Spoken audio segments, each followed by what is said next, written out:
আপনি যদি কোনো কাজ সুন্দরভাবে সম্পূর্ণ করতে চান তাহলে অবশ্যই আপনাকে এর মধ্যে দুটি কাজ করতে হবে। একটি হচ্ছে ভালোবেসে কাজ করতে হবে এবং ধৈর্য ধারণ করে কাজ করতে হবে।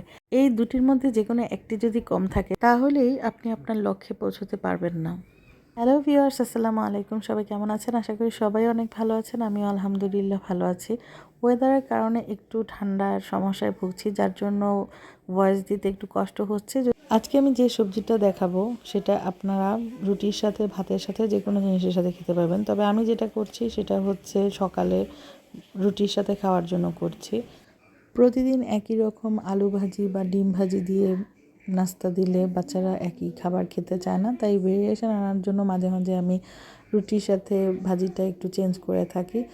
আর তার জন্যই আমি ভেজিটেবলটার সাথে একটু চিংড়ি মাছ দিব, যাতে খেতে এটা ভালো লাগে। আর এটা যদি একটু ঝাল ঝাল করে করেন তাহলে এটা দিয়ে অসাধারণ লাগবে ভাত অথবা রুটি দুইটাই খেতে।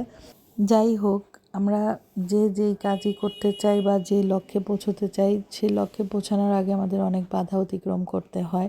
সেই বাধা অতিক্রম করে সামনে এগিয়ে যাওয়া সম্ভব হয় শুধু একমাত্র ধৈর্য এবং ভালোবাসার কারণে। যদি আপনার কাজটার প্রতি ভালোবাসা থাকে অবশ্যই সামনে এগিয়ে যেতে পারবেন, এবং তার সাথে ধৈর্য অবশ্যই থাকতে হবে।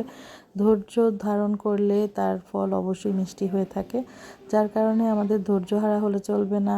কাজটাকে ভালোবেসে ভালোভাবে করে সামনের দিকে এগিয়ে যেতে হবে। আমার ভিডিওগুলো আপনাদের যদি ভালো লেগে থাকে তাহলে লাইক, কমেন্টস অ্যান্ড শেয়ার করে আমাকে একটু অনুপ্রাণিত করবেন। আজকে তাহলে এ পর্যন্তই। আপনারা সবাই ভালো থাকবেন, সুস্থ থাকবেন, সাবধানে থাকবেন। আল্লাহ হাফিজ।